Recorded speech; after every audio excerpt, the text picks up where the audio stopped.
Quick, you're the reptile player, what do you do? Go. Psych, none of these options actually work. Today, we're discussing Noob Saibot, the most deceptive character NetherRealm has ever made. If you love Mortal Kombat and Noob Saibot, then leave a like down below and subscribe so you don't miss any future videos. Without any further ado, let's begin.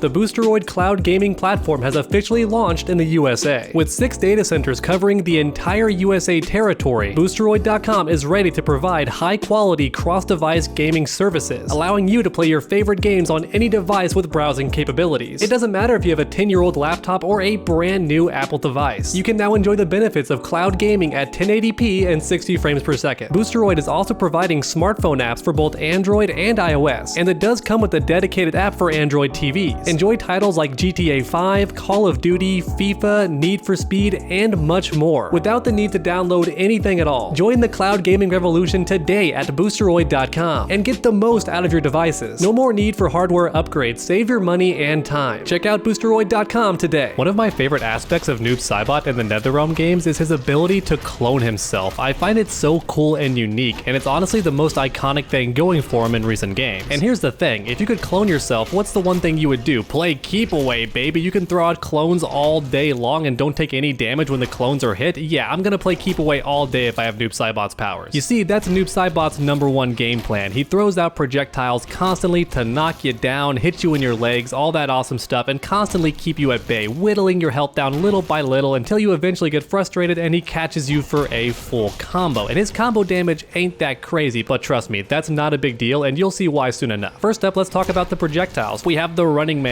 This guy actually hits overhead. I know the game says mid, that's just how Mortal Kombat 9 classifies things. I swear to God, if I see one more comment saying it's mid and not overhead, I'm gonna scream. Nah, I'm just kidding. But seriously though, mids are actually overheads in Mortal Kombat 9. That's just how they classify it. It's actually just like Tekken, they call their overheads mids too. And believe it or not, this projectile wasn't always an overhead. That was a change that happened in a later patch, and it helped a lot at the casual level, but at the tournament level, not as much. If you meter burn this guy, nothing special really happens. It does a bit more damage, and that's about it. But this same move would carry over to Mortal Kombat 11 and lead to a crushing blow. But next up we have the Shadow Slide, and this mix-up is actually a crazy one because it hits low instead of overhead, and that's a big deal because Noob Saibot has several overheads in his string, so if you're not ready for it, he'll catch you with a low instead. And it's not just the one overhead either. Noob Saibot has several strings that have overheads in them, but guess what? Now it's a low instead. At the casual level, good luck blocking any of this. It's gonna be a nightmare. As a mix-up online, this move is absolutely godlike, especially at the casual level. However, unfortunately, if you spin the bar on it, you don't get anything too special. It does a bit more damage and it brings the opponent close to you, which is kinda cool, but also the opposite of what Noob Saibot wants. Once again, this character is all about keep away. He wants you at full screen as much as possible, and then if you jump in, he catches you with the anti-air clone. And believe it or not, this is easily one of Noob Saibot's best special moves because it hits in front of him and also above him, which makes it a fantastic wake-up attack. If you ever knock Noob Saibot down, he can catch you with this. And then to make things even better, you can just keep comboing it in the corner, and it looks absolutely ridiculous. And look at that damage for no meter, 33%, not bad. And honestly, that was a baby combo. Noob Saibot can get much better damage in the corner, especially if you're not afraid to spin some bar. And unlike the tackle and the slide, this move is actually good when you spin the bar on it because it launches the opponent higher into the air, which means you get follow-ups, including the teleport. From mid-screen especially, this move was fantastic for Noob Saibot's combos because normally he doesn't get that much damage, but if you have a bar, he can do about average damage compared to everybody else. And speaking of teleports, let's talk about that special move next. As you can see, this teleport is absurdly fast, especially online. It was borderline unreactable, especially in a bad connection. And unlike MK11, he can do it in the air by default. Yeah, that's a pretty sneaky mix-up. Imagine jumping at the opponent, they want to anti-air you, but instead, nope, get caught by the teleport. Don't uppercut me, get Azuna dropped. And this amazing speed also made this teleport perfect for countering other characters' zoning. So in other words, Noob Saibot can play keep away all he wants to, but if you want to throw a projectile against him, nope, get caught and slam. And then for the cherry on top, it's also a great anti-air too. If you know the opponent wants to jump forward or backwards or even straight up, you can catch them with this move on reaction. And all of that's amazing, but unfortunately, the enhanced teleport, not so much. You get more damage and that's it. It doesn't lead to a full combo like in Mortal Kombat 11, and it's It's not even good for setups either. The frame advantage isn't that good. And as a result, you're best off pretty much never doing the amplified version, which is true for most of Noob Saibot's specials, but as you're about to see, there are some dangerous exceptions. But next we have one of Noob Saibot's dirtiest attacks, the Ghost Ball. Look at the text on screen, blocking disabled. That's right, these projectiles are now 100%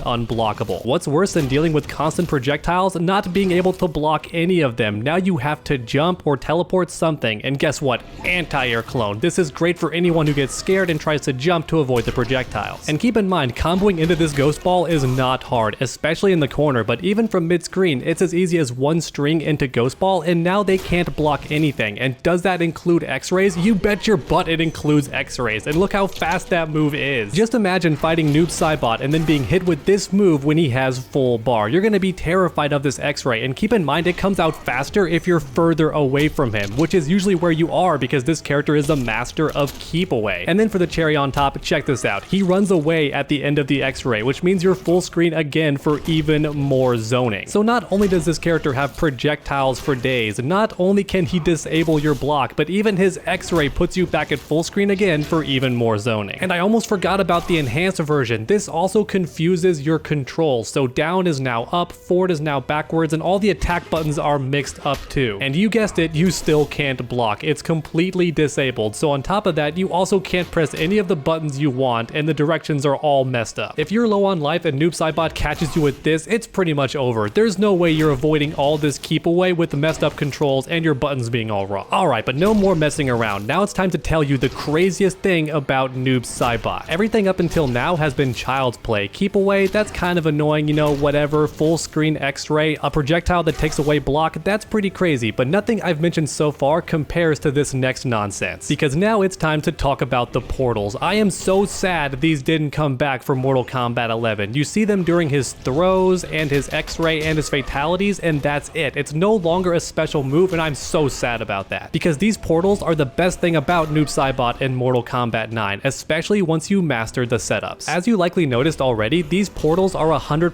unblockable, and there's actually 3. By default, it goes where the opponent is standing. However, if you do the opposite input, then it lands behind the opponent. So if they backdash or try to jump away from the portal startup animation, they land right on the portal. And then if they jump forward, you have the in front portal. Yeah, if they want to jump at you or run at you or do a special move that advances, you can catch them with the in front portal. So not only are you dealing with lows and overheads and anti-airs, you also gotta worry about an unblockable that can be on top of you or behind you or in front of you at any point during the match. And then there's also the enhanced version, which is much faster, and online in this game, that was a problem because this game did not have rollback netcode. The lag was real. Your match was either tolerable or complete nonsense. However, outside of the speed increase, there's pretty much no reason to ever use this portal. The default version was more than enough, and you're about to see why. If Noob Saibot ever touches you, he can end his combo with a portal, and check this out. It lands right on top of you as you're getting up, and it's unblockable, which means you gotta get out of the way, right? Well, guess what? He can throw out his clone to hit you, and even if you block the clone, it pushes you right into the portal, even on block. And once you fall into that portal, your fate is sealed, because Noob Saibot can do a neutral jump punch into a full combo for around 35% damage. So that's already over 1/3 of your life bar, and don't forget the previous combo that led into the portal setup. Just one combo into portal led to half your life being gone. And once again, you can't avoid the portal by blocking. The clone will still push you into it, even if you guess correctly. Keep in mind, he can mix it up between low and overhead, which online with lag was already hard enough to block. But even if you do block correctly, you're still going inside the portal and eating a full combo. These unblockable portal setups are the scariest thing about Noob Saibot by far, and there was a way to beat it. But here's the thing, most players did not know what to do against this outside of the tournament scene. Sure, pro players knew what to do, but your average online player had no clue what was going on. They'd usually see the portal animation and then get scared and try to jump away, only to be caught by the clone and be sent into the portal. Then after that, they'd try blocking, but you already know that blocking doesn't work. The clone will still push you into the portal. So once again, Noob Saibot was an absolute nightmare online thanks to these portal setups. However, I'm sure you're wondering how to beat this setup. It's honestly not that difficult, but again, online back in the day, YouTube didn't have videos on this. You had to be told by somebody. But anyway, here's how you avoid the portal setup. After being knocked down, you simply tech roll backwards and then jump, and it avoids everything. It doesn't matter if Noob Saibot does a different portal or if he mixes up the clone, it doesn't matter. And that's sadly why at the tournament level, Noob Saibot wasn't that great. He could still do well at some locals here and there. I've actually seen YouTubers win locals by just spamming the projectiles alone. However, against the pro players, Noob Saibot was considered one of the worst characters in the entire game. But even so, these portals are an absolute nightmare against most players, even today. And he still has the Ghost Ball, which disables your block, and you can trick the opponent into jumping on this thing. Just throw clones all the time and then do the Ghost Ball instead, and they'll fall on top of it. And the same can also be said for the portals. Yeah, the opponent can tech roll and jump, but if the Noob Saibot doesn't throw out a clone, he can just teleport to catch the opponent jumping. It's not very much damage, but even he has an answer. At the end of the day, even if pro players have an answer for every gimmick in Noob Saibot's arsenal, he is still one of the most deceptive characters in Mortal Kombat, especially to the average player. If you love Noob Saibot or simply enjoyed my video, please leave a like down below. It really does help my channel out a ton. And then keep that combo going by subscribing and ringing that bell. That way you never miss a future video. Make sure to come back next time, and as always, stay underdogs.